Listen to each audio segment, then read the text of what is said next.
जय हिंद। स्वागत है आपका अपने स्टडी 24 झारखंड यूट्यूब चैनल में। दोस्तों, मैं इस वीडियो में आपसे झारखंड बोर्ड के क्लास 12 के साइंस, आर्ट्स और कॉमर्स तीनों फैकल्टी के छात्र छात्राओं के बोर्ड एग्जाम 2026 के लिए इकोनॉमिक्स यानी कि अर्थशास्त्र के VVI सब्जेक्टिव प्रश्नों का उत्तर लेकर के आया हूं, जिसमें आपका अति लघु उत्तरीय, लघु उत्तरीय और दीर्घ उत्तरीय प्रश्नों का उत्तर है। और दोस्तों, इस वीडियो के बाद आपके लिए 2 सेट और भी इस यूट्यूब चैनल पर अपलोड करूंगा, उसे भी आप लोग जरूर देख लीजिएगा। और साथ ही तो ऑब्जेक्टिव प्रश्नों के उत्तर को भी अपलोड कर दिया हूं, उसे भी आप लोग जरूर देखिएगा। तो दोस्तों, चलिए हम लोग आगे बढ़ते हैं और यहां पर दिए गए आपके जितने भी अति लघु उत्तरीय, लघु उत्तरीय और दीर्घ उत्तरीय प्रश्न हैं, तो इसके उत्तर को हम लोग एक एक करके देखते हैं। और दोस्तों, इसमें आपका सबसे पहले दिया गया अति लघु उत्तरीय प्रश्न, और यहां पर आपके लिए कुल मिलाकर के 8 अति लघु उत्तरीय प्रश्न दिए गए हैं, जैसा कि बोर्ड एग्जाम में भी पूछा जाएगा।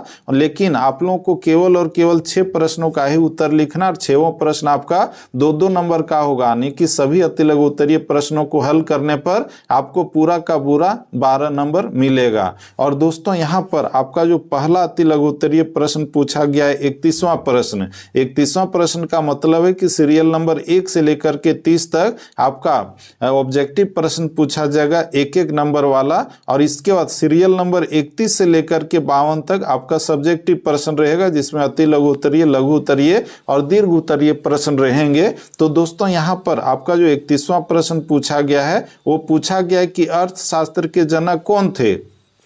तो दोस्तों, इसका जो सही उत्तर हम लोगों को लिखना है एक शब्द में, एक वाक्य में, या फिर लगभग अधिकतम 50 शब्दों के आसपास में ही लिखना है अति लघु उत्तरीय प्रश्नों का उत्तर। तो इसका जो उत्तर हम लोगों को लिखना है कि एडम स्मिथ को अर्थशास्त्र का पिता कहा जाता है। दोस्तों, ये जो एडम स्मिथ है, ये स्कॉटिश अर्थशास्त्री या फिर कहें कि एक बहुत बड़े विद्वान थे, और इन्होंने एक किताब भी लिखा था जिसका नाम क्या था, वेल्थ ऑफ नेशंस। और उस किताब को इन्होंने 1776 ईस्वी में लिखा था। इसका दोस्तों आपका अगला प्रश्न है कि अस्थिर लागत की परिभाषा दीजिए। अस्थिर लागत की परिभाषा क्या लिखेंगे हम लोग, तो इसका जो उत्तर हम लोगों को लिखना है संक्षेप में 2-3 लाइन में, वो लिखना है कि अस्थिर या पूरक लागत वह लागत है जिसमें उत्पादन की मात्रा में परिवर्तन होने पर भी कोई परिवर्तन नहीं होता है। तो इस तरह से हम लोगों ने 32वें प्रश्न के उत्तर को देखा।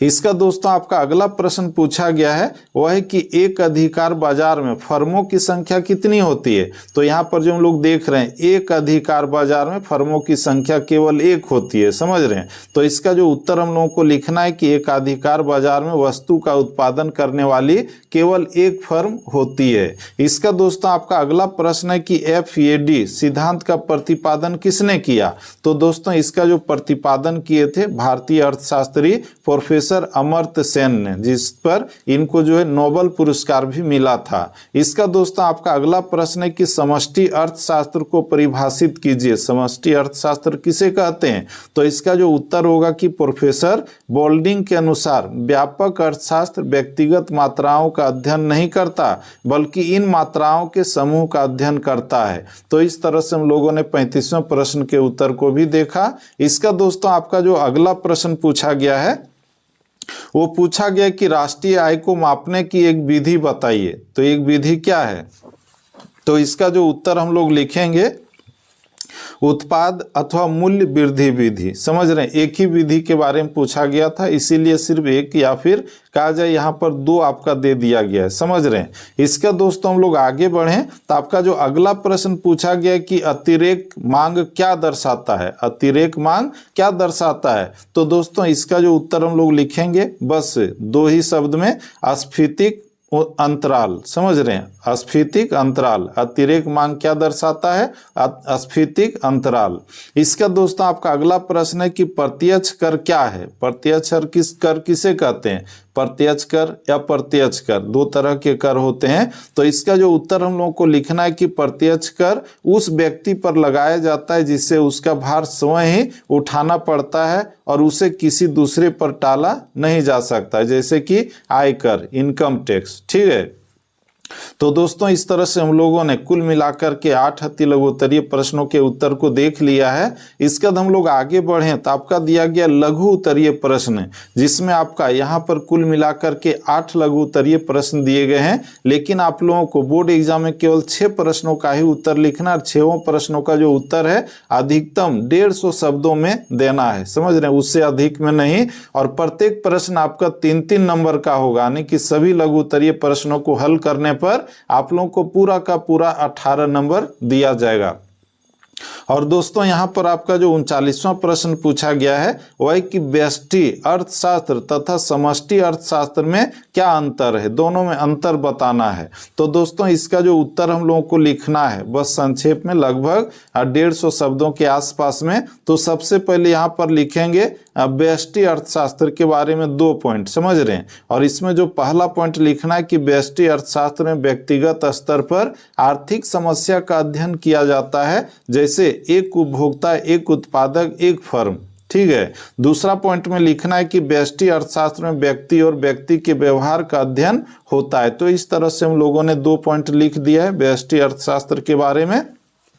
और इसके बाद आगे हम लोगों को समष्टि अर्थशास्त्र के बारे में लिखना है अंतर स्पष्ट करते हुए, जिसमें पहला पॉइंट लिखेंगे कि समष्टि अर्थशास्त्र में संपूर्ण अर्थशास्त्र की आर्थिक इकाइयों का अध्ययन होता है, जैसे कि राष्ट्रीय आय, कुल उपभोग, सामान्य कीमत स्तर इत्यादि। इसका दोस्तों दूसरा पॉइंट लिखेंगे कि समष्टि अर्थशास्त्र में समाज और समाज के व्यवहार का अध्ययन होता है। तो इस तरह से हम लोगों ने 39वें प्रश्न के उत्तर को देखा। इसका दोस्तों आपका 40वां प्रश्न पूछा गया कि मांग के नियम से आप क्या समझते हैं, मांग का नियम से आप क्या समझते हैं, इसका क्या तात्पर्य है। तो इसका उत्तर हम लोगों को लिखना है कि मांग का नियम बताता है कि अन्य बातों के समान रहने पर कीमत में कमी के परिणाम स्वरूप वस्तु की मांगी जाने वाली मात्रा में वृद्धि होती है तथा कीमत में वृद्धि होने पर मांगी जाने वाली मात्रा में कमी होती है, यानी कि अपोजिट होता है हर स्थिति में। और इसको हम लोग फॉर्मूला के तौर पर देखें तो P बराबर वस्तु की कीमत होता है, Q बराबर वस्तु की मांगी जाने वाली मात्रा होती है। तो इस तरह से हम लोगों ने 40वें प्रश्न के उत्तर को भी बहुत ही अच्छे ढंग से देखा। इसका दोस्तों आपका अगला प्रश्न पूछा गया है कि पूर्ति लोच को प्रभावित करने वाले घटकों का उल्लेख करें। तो इसका जो उत्तर होगा कि पूर्ति लोच को प्रभावित करने वाले घटक निम्नलिखित हैं। कौन कौन से हैं? तो पहला घटक है वस्तु की प्रकृति, ठीक है। किसी वस्तु की पूर्ति की लोच उस वस्तु की प्रकृति पर निर्भर करती है। इसका दूसरा पॉइंट लिखेंगे उत्पादन लागत, और इसमें लिखना है कि यदि उत्पादन में वृद्धि करने पर औसत लागत में तेजी से वृद्धि होती है तो पूर्ति की लोच कम होगी, जबकि यदि उत्पादन में वृद्धि करने औसत लागत में धीमी गति से वृद्धि होती है तो ऐसी स्थिति में पूर्ति को लोच अधिक होती है, पूर्ति की लोच अधिक होती है। इसका दोस्तों अगला जो पॉइंट आपका दिया गया है वो दिया गया है भावी कीमतों में परिवर्तन, ठीक है। किसी वस्तु की पूर्ति की लोच उस वस्तु की भावी कीमतों में परिवर्तन पर भी निर्भर करती है। इसके बाद आपका चौथा पॉइंट दिया गया है कि प्राकृतिक बाधाएं, समझ रहे हैं, पूर्ति की लोच को प्राकृतिक घटक भी प्रभावित करते हैं, क्योंकि प्राकृतिक के कारणों से भी कई वस्तुओं की पूर्ति नहीं बढ़ाई जा सकती। इसके बाद अगला पॉइंट है कि उत्पादन की तकनीक पूर्ति की लोच को किसी वस्तु के उत्पादन तकनीक भी प्रभावित करती है। तो दोस्तों इस तरह से हम लोगों ने ये जो प्रश्न पूछा गया था कि पूर्ति लोच को प्रभावित करने वाले घटकों का उल्लेख करें, तो इससे हम लोगों ने कुल मिलाकर के 5 पॉइंट में देखा, जिसमें हम लोग देखें तो आपका था वस्तु की प्रकृति, उत्पादन लागत, भावी कीमतों में परिवर्तन, प्राकृतिक बाधाएं और उत्पादन की तकनीक, तो ये सभी प्रभावित करते हैं। इसका दोस्तों आपका 42वां प्रश्न पूछा गया कि पूर्ण प्रतियोगिता की कोई 3 विशेषताएं बताइए। पूर्ण प्रतियोगिता की कौन कौन सी विशेषताएं हैं? तो इसका जो उत्तर हम लोगों को लिखना है कि पूर्ण प्रतियोगिता की 3 मुख्य विशेषताएं निम्नलिखित हैं। पहली विशेषता है क्रेताओं और विक्रेताओं की बहुत अधिक संख्या। दूसरा में दिया गया समरूप वस्तुएं, और तीसरा में दिया गया है फर्मों का निर्बाध प्रवेश एवं बहिर्गमन। तो इस तरह से पूर्ण प्रतियोगिता की 3 विशेषताएं हम लोगों ने यहाँ पर देखा। इसका दोस्तों आपका जो अगला प्रश्न पूछा गया है वो है कि अल्पकालीन औसत लागत वक्र यू आकार का क्यों होता है। तो इसका जो कारण है उसे हम लोग लिखेंगे कि अल्पकाल में परिवर्तनशील अनुपात का नियम लागू होता है और आरंभ में बढ़ते प्रतिफल के कारण लागत घटती है, फिर स्थिर प्रतिफल की दशा में लागत स्थिर रहती है तथा क्रम में घटते प्रतिफल मिलने पर लागत बढ़ती है। इसी कारण उत्पादन आकार बढ़ने पर पहले लागत घटती है फिर न्यूनतम। इसको हम लोग आगे बढ़ें तो इसमें और लिखना है कि न्यूनतम होकर स्थिर होती है और अंत में बढ़ती है। इसी क्रम के कारण औसत लागत वक्र यू आकृति का हो जाता है, यानी कि इस तरह से हो जाता है। ठीक है। इसका दोस्तों आपका जो अगला प्रश्न है वह है कि उपयुक्त उदाहरण द्वारा अंतिम वस्तुओं व मध्यवर्ती वस्तुओं में अंतर स्पष्ट करें, यानी कि अंतिम वस्तु व मध्यवर्ती वस्तु में क्या अंतर है। तो दोस्तों इसका जो उत्तर हम लोगों को लिखेंगे, हम लोगों को लिखना है अंतिम वस्तु के बारे में जो लिखेंगे इसमें लिखना है कि अंतिम वस्तुएं वे वस्तुएं हैं जिनका प्रयोग किसी अन्य उत्पादन प्रक्रिया में न होकर अंतिम उपभोग के लिए किया जाता है। ठीक है। इसके आगे लिखना है मध्यवर्ती वस्तु के बारे में और इसमें लिखना है कि अर्ध निर्मित वस्तुएं जिनका प्रयोग उत्पादकों द्वारा कच्चे माल के रूप में किया जाता है मध्यवर्ती वस्तुएं कहलाती है। समझ रहे हैं, जो कच्चा माल होता है वो आपका मध्यवर्ती वस्तुएं होती है। ठीक है। इसका दोस्तों आपका जो अगला प्रश्न है वह दिया गया है कि मितव्ययिता के विरोधाभास की व्याख्या कीजिए। मितव्ययिता की विरोधाभास की व्याख्या कीजिए। तो इसका जो उत्तर हम लोग लिखेंगे, लिखना है कि मितव्ययिता के विरोधाभास का सिद्धांत यह व्यक्त करता है कि जब लोग अधिक मितव्ययी हो जाते हैं तो वे कमोवेश या तो बचत कम करते हैं या पूर्वत ही बचत करते हैं। मितव्ययिता के सिद्धांत के अनुसार अर्थव्यवस्था में बचत की दर या तो घट जाती है या फिर यह परिवर्तित रहती है। ठीक है। इसका दोस्तों गुणक के सिद्धांत के अनुसार कोई भी अर्थव्यवस्था अपने उपभोग को बढ़ाकर अधिक से अधिक आय अर्जित कर सकती है यदि समस्त अतिरिक्त आय अतिरिक्त निवेश के कारण उत्पन्न होती है। तो इससे आय के प्राप्त होने वाले अतिरिक्त स्तर घट जाएंगे और इस प्रकार बचत को बढ़ाने के प्रयास से कुल बचत में गिरावट होने की संभावना रहती है। तो दोस्तों इसी तरह से मितव्ययिता के विरोधाभास की व्याख्या करना है या फिर उसके बारे में लिखना है। ठीक है। इसका दोस्तों आपका 46वां प्रश्न पूछा गया है कि वस्तु विनिमय प्रणाली की 4 कठिनाइयों को बताइए। वस्तु विनिमय प्रणाली की 4 कठिनाई कौन कौन सी है। वस्तु विनिमय का मतलब है कि वस्तुओं का आदान प्रदान में कौन कौन सी कठिनाइयां होती है, तो इसमें 4 का वर्णन करना है। तो दोस्तों इसका उत्तर लिखेंगे कि वस्तु विनिमय की 4 कठिनाइयां निम्नलिखित हैं। कौन कौन सी है। तो पहला में लिखना है दोहरे संयोग का अभाव। ये बहुत बड़ी समस्या होती है और इसमें लिखना है कि वस्तु विनिमय प्रणाली के अंतर्गत विभिन्न विनिमय केवल उसी समय संभव हो सकता है जबकि व्यक्तियों के पास एक दूसरे की आवश्यकता की वस्तु हो और साथ ही वे आपस में एक दूसरे से बदलने को तैयार हो, परंतु ऐसा संयोग सदैव संभव नहीं होता है। और उदाहरणार्थ यदि एक व्यक्ति को चावल के बदले में कपड़ा चाहता है, एक व्यक्ति चावल के बदले में अगर कपड़ा चाहता है और आगे हम लोग देखें तो वह विनिमय तभी कर सकेगा जबकि उसे ऐसा कोई व्यक्ति मिल जाए जिसके पास बदलने के लिए न केवल कपड़ा फालतू हो वरन जिसे चावल की भी आवश्यकता हो। परंतु व्यवहारिक जीवन में ऐसा दोहरा संयोग कठिनता से ही मिलता है। समझ रहे हैं, किसी को चावल चाहिए किसी को कपड़ा चाहिए और दोनों अगर मिलते हैं तभी इसमें जो है वस्तुओं का आदान प्रदान होगा या फिर कहें कि विनिमय होगा। इसका दोस्तों अगला जो लिखना है कि क्रय शक्ति संचय में कठिनाई। वस्तु विनिमय में ये भी समस्या होती है जिसके बारे में लिखना है कि वस्तु विनिमय प्रणाली में एक प्रमुख कठिनाई यह भी है कि भविष्य के लिए विनिमय शक्ति का संचय नहीं किया जा सकता क्योंकि अधिकांश वस्तुएं क्षयशील प्रकृति की होती है। फलस्वरूप पूंजी का निर्माण नहीं हो सकता तथा उत्पादन का कोई भी कार्य बड़े पैमाने पर करना संभव नहीं हो सकता है। और दोस्तों इन सारी समस्याओं का समाधान किसने किया? मुद्रा ने किया है। समझ रहे हैं।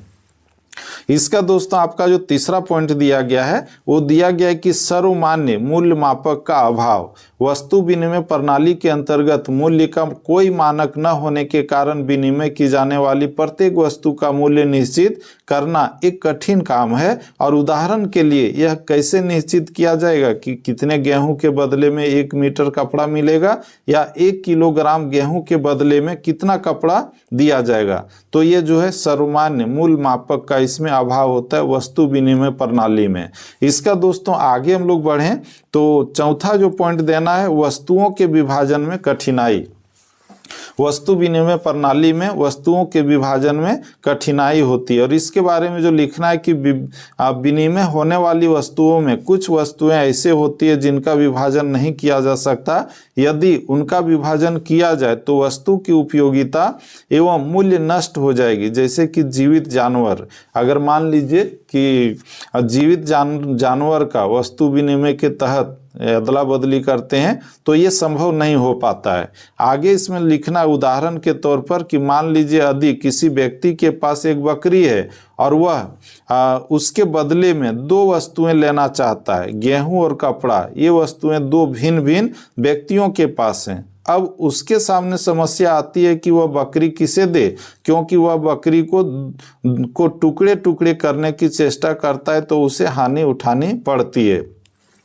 तो ये समस्या हो जाती है। तो दोस्तों इस तरह से हम लोगों ने आपका जो कुल मिलाकर के अति लघु उत्तरीय और लघु उत्तरीय प्रश्न थे तो उसके उत्तर को देख लिया है। इसका दोस्तों हम लोग आगे बढ़ें तो आगे आपका दिया गया है दीर्घ उत्तरीय प्रश्न जो आपका खंड सी में दिया गया है और आपका कुल मिलाकर के 6 दीर्घ उत्तरीय प्रश्न दिए जाएंगे। लेकिन आप लोगों को बोर्ड एग्जाम में केवल 4 प्रश्नों का ही उत्तर लिखना है। चारों प्रश्न आपका अधिकतम 250 शब्दों के आसपास में लिखना है और प्रत्येक प्रश्न आपका 5-5 नंबर का होगा। समझ रहे हैं, यानी कि 20 नंबर आप लोगों को दीर्घ उत्तरीय प्रश्नों को हल करने पर मिलेगा।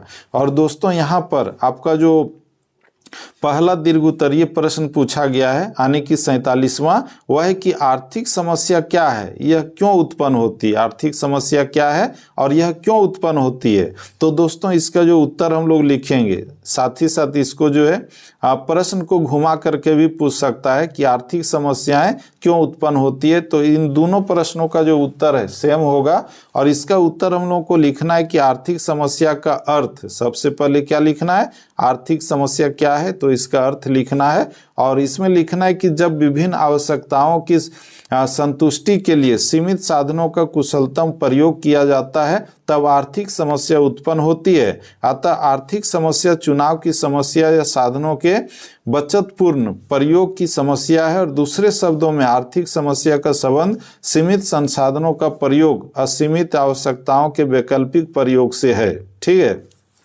तो इस तरह से सबसे पहले हम लोगों ने आर्थिक समस्या के अर्थ को लिखा। इसी तरह आप लोगों को लिखना है और इसके बाद हम लोग आगे लिखेंगे आर्थिक समस्या उत्पन्न होने के प्रमुख कारण। कौन कौन से कारण हैं, तो पहला कारण लिखना है असीमित आवश्यकताएं। मनुष्य की जो आवश्यकता है वो असीमित है, अनंत है। मनुष्य की आवश्यकताएं अनंत और असीमित होती है और एक आवश्यकता पूर्ण हो जाने पर नई आवश्यकताएं उत्पन्न होती रहती है। अतः मनुष्य की सभी आवश्यकताओं को संतुष्ट नहीं किया जा सकता। ठीक है, इसका दोस्तों आपका दूसरा जो पॉइंट दिया गया है आवश्यकताओं की तीव्रता में अंतर।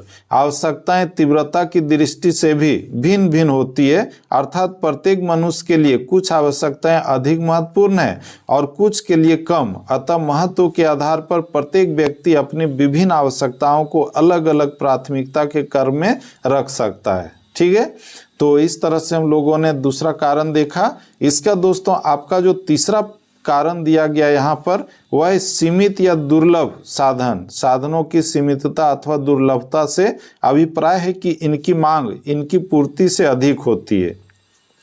नेक्स्ट आपका पॉइंट देना है वह है कि साधनों का वैकल्पिक प्रयोग। साधन न केवल सीमित होते हैं बल्कि इनके वैकल्पिक उपयोग भी होते हैं। उदाहरण के लिए बिजली का उपयोग बिजली के पंखे, कूलर, फ्रिज, रोशनी आदि में किया जा सकता है। अतः यहाँ भी हमारे सामने यह समस्या उत्पन्न हो जाती है कि हम किस साधन को किस काम के लिए प्रयोग करें। ठीक है, तो तो इस तरह से हम लोगों ने यहाँ तक देखा है। इसका दोस्तों इसी में जो 5वां पॉइंट लिखना है चयन या चुनाव की समस्या, ठीक है। और इसमें लिखना है कि कोई भी व्यक्ति, परिवार या देश अपने सीमित साधन से अपनी सभी आवश्यकताओं को पूरा नहीं कर सकता, अतः उनके सामने यह समस्या बनी रहती है कि वह अपने कौन से साधन को कितनी मात्रा में कौन सी आवश्यकता की पूर्ति में लगाए। अन्य शब्दों में उसके सामने चयन की समस्या उत्पन्न हो जाती है और चयन की समस्या ही आर्थिक समस्या कहलाती है, ठीक है। तो इस तरह से हम लोगों ने पहले दीर्घ उत्तरीय प्रश्नों के उत्तर को देखा। इसका दोस्तों आपका अगला दीर्घ उत्तरीय प्रश्न दिया गया है कि मांग की कीमत लोच को प्रभावित करने वाले तत्वों की व्याख्या कीजिए। दोस्तों ये जो प्रश्न है आपके लिए काफी VVI है, इसीलिए आप लोग सभी प्रश्नों के उत्तर को जरूर याद रखिएगा, क्योंकि इसमें से बहुत सारे प्रश्न आपके बोर्ड एग्जाम में पूछे जाएंगे। इसका दोस्तों ये जो प्रश्न पूछा गया था कि मांग की कीमत लोच को प्रभावित करने वाले तत्वों की व्याख्या करें, तो इसका जो उत्तर हम लोगों को लिखना है कि मांग की लोच को प्रभावित करने वाले तत्व निम्नलिखित हैं। कौन कौन से हैं? तो जो पहला तत्व है वह है स्थानापन्न वस्तुओं की उपलब्धता, और इसके बारे में हम लोगों को लिखना है कि यदि किसी वस्तु के अन्य स्थानापन्न उपलब्ध हैं तब ऐसी वस्तु की मांग की लोच अधिक लोचदार होगी, क्योंकि जब किसी वस्तु की कीमत बढ़ जाती है तो उसके स्थान पर अन्य स्थानापन्न वस्तुओं का प्रयोग होने लगता है, और इसी प्रकार वस्तु की कीमत में कमी होने पर अन्य स्थानापन्न वस्तुओं के स्थान पर इसका प्रयोग होने लगता है। और जैसे में चाय, कॉफी, गुड़, चीनी आदि ऐसे ही स्थानापन्न वस्तुएं हैं। बाजार में अनेक टूथपेस्ट एवं साबुनों की उपलब्धि भी स्थानापन्न वस्तुओं की श्रेणी में आती है, ठीक है। तो ये हम लोगों ने पहले पॉइंट को देखा। इसका दोस्तों अगला पॉइंट लिखना है वस्तु के वैकल्पिक प्रयोग, और इसमें हम लोग लिखेंगे कि यदि किसी वस्तु का केवल एक प्रयोग ही संभव हो तो उसकी मांग बेलोच होगी, और यदि उसके कई प्रयोग संभव हो तो मांग लोचदार होगी, ठीक है। उदाहरण के लिए कोयला रेलगाड़ियों, कारखानों, वर्कशॉपों, घरों में ईंधन के रूप में अनेक वैकल्पिक प्रयोगों में प्रयुक्त होता है, और रेलवे के लिए कोयले की मांग बेलोच है, किंतु घरों में कोयले की मांग अधिक लोचदार होती है, क्योंकि कोयले की कीमत में अधिक वृद्धि हो जाने पर घरों में ईंधन के विकल्प के रूप में उपभोक्ता कोयले के स्थान पर लकड़ी, मिट्टी का तेल, गैस आदि का प्रयोग करने लगेंगे और कोयले की मांग कम हो जाएगी। तो इस तरह से हम लोगों ने दूसरा पॉइंट भी देखा। इसका दोस्तों अगला जो पॉइंट है वह है उपभोग स्थगन। यदि किसी वस्तु का उपभोग कुछ समय के लिए स्थगित किया जा सकता है तो उसकी मांग लोचदार होती है। उदाहरण के लिए यदि किसी उपभोक्ता के पास 2 ऊनी कपड़े पहले से ही हैं, इस वर्ष ऊनी कपड़े की कीमत बढ़ जाती है तो क्या करेंगे? तो इसमें जो आगे लिखना है कि उपभोक्ता उस वर्ष तीसरे ऊनी कपड़े की खरीद को स्थगित कर सकता है, और ऐसी दशा में उस वर्ष के लिए ऊनी कपड़ों की मांग की लोच अधिक लोचदार होगी, ठीक है।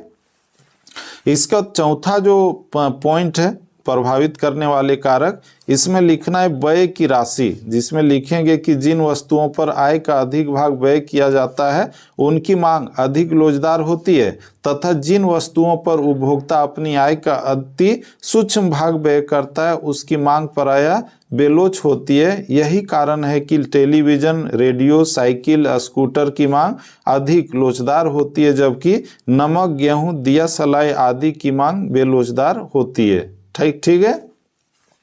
इसका दोस्तों इसमें जो अंतिम पॉइंट हम लोगों को लिखना है आय स्तर, 5वां पॉइंट है आय स्तर, और आय स्तर की मांग की लोच को प्रभावित करता है। आय स्तर भी मांग की लोच को प्रभावित करता है, और धनी व्यक्ति के लिए मांग की लोच प्रायः बेलोचदार होती है, क्योंकि वस्तुओं की कीमत बढ़ने का धनी व्यक्ति पर कोई विशेष प्रभाव नहीं होता, जबकि गरीब व्यक्ति के लिए वस्तु की मांग अधिक लोचदार होती है, क्योंकि उनकी मांग कीमतों में वृद्धि से अत्यधिक प्रभावित होती है। तो दोस्तों इस तरह से हम लोगों ने इस दूसरे दीर्घोत्तरीय प्रश्न के उत्तर को भी देख लिया, जिसमें आपका पूछा गया था कि मांग की कीमत लोच को प्रभावित करने वाले तत्वों की व्याख्या कीजिए। तो इसमें पॉइंट वाइज हम लोगों ने देखा, जिसमें पहला पॉइंट था स्थानापन्न वस्तुओं की उपलब्धता, दूसरा पॉइंट था वस्तु के वैकल्पिक प्रयोग, तीसरा पॉइंट था उपभोग स्थगन और चौथा पॉइंट था व्यय की राशि, पांचवा पॉइंट था आय स्तर। तो इस तरह से 5 पॉइंट में हम लोगों ने लिखा, क्योंकि ये आपका 5 नंबरिया प्रश्न था। ठीक है, आप लोगों को सभी दीर्घ उत्तरीय प्रश्नों का जो उत्तर है, अगर पॉइंट वाइज लिखेंगे तो 5 पॉइंट जरूर दीजिएगा। 4 करके छोड़ेंगे 4 ही नंबर मिलेगा, 3 करके छोड़ेंगे तो 3 नंबर, समझ रहे हैं। तो ये आप लोग ध्यान रखिएगा। इसका दोस्तों आपका 49वां प्रश्न पूछा गया है कि पूर्ति को परिभाषित कीजिए। पूर्ति को परिभाषित कीजिए और उन कारणों का उल्लेख कीजिए जो किसी वस्तु की पूर्ति को निर्धारित करते हैं। ठीक है, पूर्ति को परिभाषित कीजिए और उन कारणों का उल्लेख कीजिए जो किसी वस्तु की पूर्ति को निर्धारित करते हैं। तो दोस्तों इसका उत्तर लिखना है, सबसे पहले पूर्ति की परिभाषा लिखना है। समझ रहे हैं, इसके बारे में आप क्या समझ रहे हैं? तो इसमें हम लोग लिखेंगे कि प्रोफेसर मेयर के अनुसार पूर्ति किसी वस्तु की मात्राओं की अनुसूची है जो विभिन्न कीमतों पर किसी विशेष समय या समय की अवधि में, उदाहरणार्थ 1 दिन, 1 सप्ताह आदि, जिसमें पूर्ति की सभी दशाएं स्थिर हो, विक्रय के लिए प्रयुक्त की जाएं, है ना। तो ये हम लोगों ने इसका परिभाषा को लिख दिया। इसका दोस्तों आगे हम लोग लिखेंगे वस्तु की पूर्ति के निर्धारक घटक। समझ रहे हैं, तो इसका जो उत्तर हम लोग लिखेंगे पॉइंट वाइज, जिसमें पहला पॉइंट लिखना है वस्तु की कीमत, जिसमें लिखेंगे कि किसी वस्तु की पूर्ति तथा कीमत में प्रत्यक्ष संबंध होता है और सामान्य दशाओं में कीमत बढ़ने से वस्तु की पूर्ति बढ़ती है तथा कीमत कम होने से वस्तु की पूर्ति घटती है। ठीक है, इसका दोस्तों दूसरा पॉइंट लिखेंगे संबंधित वस्तुओं की कीमत, और इसमें लिखेंगे कि किसी वस्तु विशेष की पूर्ति अन्य संबंधित वस्तुओं की कीमत से प्रत्यक्ष रूप से संबंधित होती है। जैसे चावल की कीमत में वृद्धि होने से गेहूं की पूर्ति गिर जाती है, और इसका कारण यह है कि चावल की कीमत में, आगे हम लोग लिखेंगे कीमत में वृद्धि निर्माताओं को चावल के अधिक उत्पादन के लिए प्रोत्साहित करती है। ठीक है, आगे इसी में लिखेंगे इसीलिए गेहूं उत्पादन कम होगा एवं उसकी पूर्ति घट जाएगी। ठीक है, तीसरा पॉइंट लिखेंगे उत्पादन साधनों की कीमत, और इसमें हम लोगों को लिखना है कि उत्पत्ति के साधनों की कीमत बढ़ने पर उत्पादन लागत में वृद्धि हो जाती है, जिसके कारण उत्पादकों का लाभ घटता है और वे उत्पादन कम कर देते हैं, और इसके विपरीत उत्पत्ति साधनों की कीमत कमी उत्पादन लागत में कमी करके पूर्ति में वृद्धि करती है। ठीक है, इसके बाद अगला पॉइंट हम लोगों को लिखना है तकनीकी स्तर। ठीक है, तकनीकी स्तर में परिवर्तन से नवीन एवं कम लागत वाली उत्पादन तकनीकों का आविष्कार होता है, जिससे उत्पादन लागत में कमी तथा वस्तु की पूर्ति में वृद्धि होती है।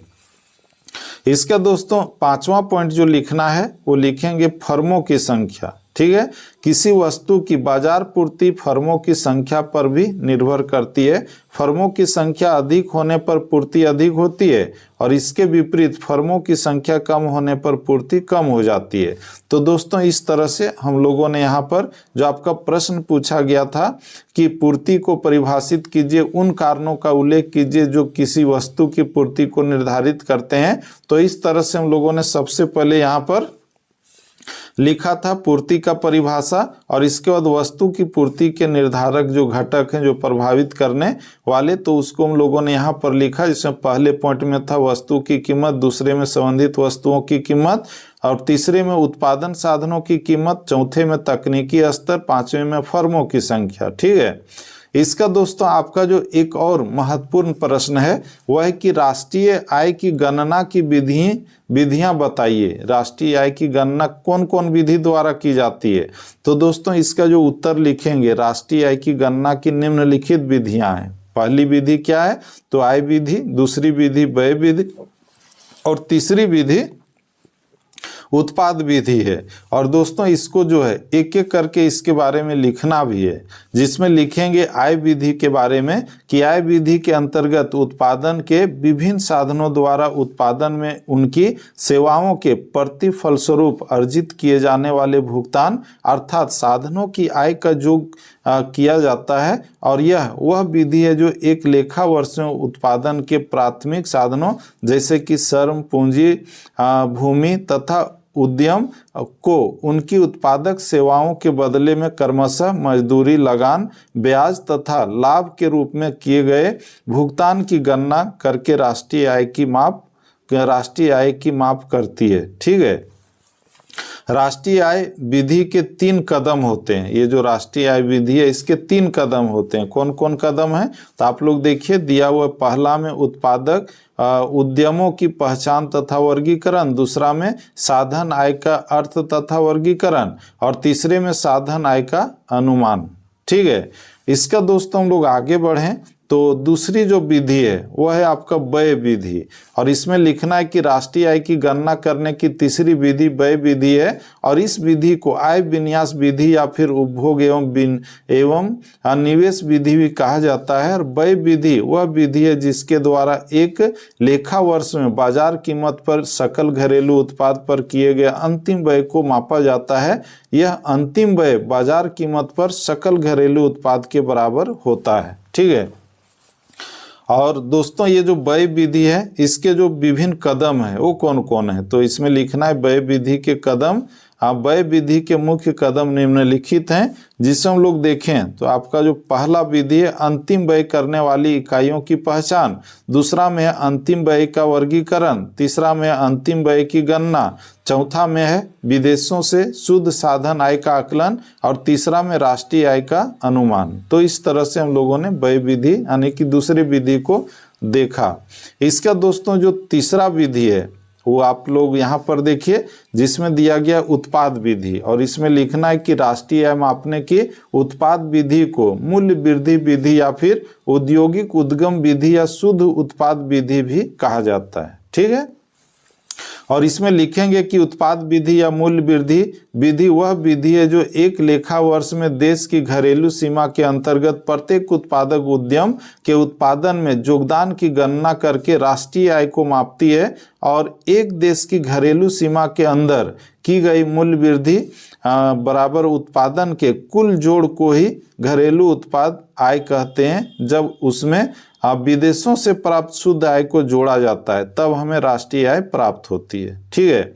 ये उत्पाद विधि में हम लोगों ने यहाँ तक देखा। इसके बाद आगे लिखना है कि मूल्य वृद्धि या उत्पाद विधि के कदम उत्पादक विधि द्वारा राष्ट्रीय आय की गणना करने के निम्नलिखित कदम उठाए जाते हैं। ठीक है। कौन कौन से कदम उठाए जाते हैं इसके अंतर्गत तो इसमें पहला कदम है उत्पादक उद्यमों की पहचान एवं वर्गीकरण, दूसरा में शुद्ध उत्पाद मूल्य की गणना, और तीसरे में विदेशों से शुद्ध साधन आय की गणना। तो इस तरह से हम लोगों ने कुल मिलाकर के कहा जाए तो आपका जो ये दीर्घ उत्तरीय प्रश्न था जिसमें आपका पूछा गया था कि राष्ट्रीय आय की गणना की विधियां समझाइए, तो इसमें 3 विधि थी, आय विधि, व्यय विधि, उत्पाद विधि, और इसके जो विभिन्न कदम हैं वो भी हम लोगों ने देखा पॉइंट वाइज। तो इसी तरह से आप लोगों को बोर्ड एग्जाम में लिखना है, और ये बहुत ही VVI था इसीलिए इसे आप लोग जरूर याद रखिएगा। इसका दोस्तों आपका अगला प्रश्न है बजट की परिभाषा दीजिए, बजट के क्या उद्देश्य हैं। ठीक है। तो दोस्तों बजट किसे कहते हैं, इसका परिभाषा क्या है तो इसका उत्तर हम लोगों को जो लिखना है वो लिखना है कि सरकारी बजट की प्रमुख परिभाषाएं निम्नलिखित हैं, यानी कि कौन कौन से अर्थशास्त्री ने बजट को किस ढंग से परिभाषित किया है उसको यहाँ पर लिखना है। ठीक है। तो पहला जो हम लोग लिखेंगे रेने स्टोर्न के अनुसार बजट एक ऐसा प्रपत्र है जिसमें सार्वजनिक आय व सार्वजनिक व्यय की एक स्वीकृत योजना होती है। ठीक है। इसके बाद अगला जो हम लोग लिखेंगे दूसरा पॉइंट में दूसरे अर्थशास्त्री के बारे में कि फिंडले सिराज के अनुसार संक्षेप में बजट में गत वर्ष की आय एवं व्यय का विवरण आने वाले वित्तीय वर्ष की आय एवं व्यय के अनुसार तथा घाटों को पूरा करने हेतु साधनों के मार्ग या बचत को वितरित करने के प्रस्ताव सम्मिलित रहते हैं। ठीक है। इसके बाद अगला लिखेंगे तीसरा में कि टेलर के अनुसार, यहाँ 3 अर्थशास्त्रियों के परिभाषा को बताया गया है। तो इसके अनुसार बजट सरकार की मास्टर वित्तीय योजना है और यह आगामी आय अनुमान तथा बजट वर्ष के प्रस्तावित व्ययों के अनुमान तथा साथ साथ प्रदान करता है और सरकार बजट के माध्यम से निम्नलिखित उद्देश्यों को पूरा करने का प्रयास करती है। कौन कौन सा उद्देश्य को पूरा करती है? तो उसमें जो पहला है वो दिया गया आर्थिक विकास को प्रोत्साहन। ठीक है, बजट का मुख्य उद्देश्य अर्थव्यवस्था में आर्थिक विकास की गति को प्रोत्साहन देना होता है। आर्थिक विकास को प्रोत्साहन देने के लिए पहला पॉइंट में सरकार कम कर रियायत देकर उत्पादन क्रियाओं को प्रोत्साहन प्रदान कर सकती है। दूसरा में सरकार सार्वजनिक व्यय बढ़ाकर आधारभूत संरचना, सड़क, पुल, नहरें, नल, बिजली आदि का निर्माण कर सकती है। और तीसरा जो है वह सरकारी उपक्रमों की स्थापना कर सकती है इत्यादि। ठीक है, इसका दोस्तों दूसरा जो पॉइंट हम लोग लिखेंगे संतुलित क्षेत्रीय विकास। ठीक है, सरकार बजट के माध्यम से संतुलित क्षेत्रीय विकास को बढ़ावा देने हेतु पिछड़े हुए क्षेत्रों के विकास को प्रोत्साहित कर सकती है और पिछड़े हुए प्रदेशों के विकास के लिए बजट द्वारा क्या क्या किया जाता है? तो बजट के द्वारा उन्हें कर छूट प्रदान की जाती है। दूसरा में सरकार वहां अपने उपक्रम स्थापित कर सकती है तथा तीसरा में पिछड़े क्षेत्रों में आधारभूत संरचना एवं अन्य आवश्यक सेवाओं की आपूर्ति के लिए सार्वजनिक व्यय में वृद्धि की जा सकती है। ठीक है, तो इस तरह से हम लोगों ने 2 पॉइंट देख लिया है। इसका दोस्तों आपका तीसरा पॉइंट दिया गया आय एवं संपत्ति का पुनर्वितरण। ठीक है, बजट का क्या काम है? तो आय एवं संपत्ति का पुनर्वितरण। अर्थव्यवस्था में आर्थिक विषमता में कमी करने में बजट एक महत्वपूर्ण भूमिका निभाता है और अर्थव्यवस्था में पाई जाने वाली असमानताओं को कम करने के लिए बजट द्वारा कई उपाय किए जा सकते हैं। जैसे कि पहला पॉइंट में उच्च आय एवं संपदा वाले व्यक्तियों से ऊंची दरों पर कर वसूल करना। दूसरा में निम्न आय वर्ग को करों के दायरे से बाहर करना। और तीसरा में उच्च आय वर्ग द्वारा उपभोग की जाने वाली वस्तुओं पर ऊंची दर पर उत्पाद शुल्क एवं बिक्री कर वसूल करना। ठीक है, तो इस तरह से हम लोगों ने 3 पॉइंट देखा। इसका दोस्तों आपका चौथा में दिया गया आर्थिक अस्थिरता। ठीक है, अर्थव्यवस्था में तेजी और मंदी के चक्र चलते रहते हैं जिससे अनियंत्रित करके अर्थव्यवस्था में अस्थिरता प्राप्त करना भी बजट का उद्देश्य होता है। और जब कभी सरकार को तेजी और मंदी की स्थितियों पर नियंत्रण करना होता है तो वह तेजी के समय बचत का बजट एवं मंदी के समय घाटे का बजट बनाती है। समझ गए? इसका 5वां पॉइंट लिखेंगे रोजगार का सृजन। बजट का आगे क्या काम है? तो रोजगार का सृजन करना है। रोजगार का सृजन करना भी सरकार के बजट का एक महत्वपूर्ण उद्देश्य होता है और इसके लिए सरकार श्रम प्रधान तकनीकों, सड़क, पुल, नहरें व बांध निर्माण जैसे सार्वजनिक कार्यक्रमों को प्रोत्साहित करती है और विशिष्ट रोजगार कार्यक्रमों को लागू करके अतिरिक्त रोजगार अवसर उत्पन्न करती है। ठीक है, तो दोस्तों इस तरह से हम लोगों ने इस वीडियो में आपसे झारखंड बोर्ड के क्लास 12 के छात्रों का, जिसमें आर्ट्स, साइंस और कॉमर्स के स्टूडेंट हैं, तो आपका जो ज्योग्राफी है इकोनॉमिक्स है, तो उसके VVI सब्जेक्टिव प्रश्नों के उत्तर को देख लिया, जिसमें अति लघु उत्तरीय, लघु उत्तरीय और दीर्घ उत्तरीय प्रश्नों का उत्तर था। और दोस्तों इसके बाद आपका जो दूसरा सेट है और तीसरा सेट है उसके उत्तर को भी अपलोड करूंगा और साथ ही साथ बाकी जो आपका सब्जेक्ट है यानी कि ज्योग्राफी, हिस्ट्री इत्यादि, तो उसके उत्तर को भी अपलोड करूंगा VVI ऑब्जेक्टिव और सब्जेक्टिव, तो उसे भी आप लोग जरूर देख लीजिएगा। तो दोस्तों हम लोग फिर से मिलते हैं नेक्स्ट वीडियो में, तब तक के लिए जय हिंद, वंदे मातरम, थैंक यू।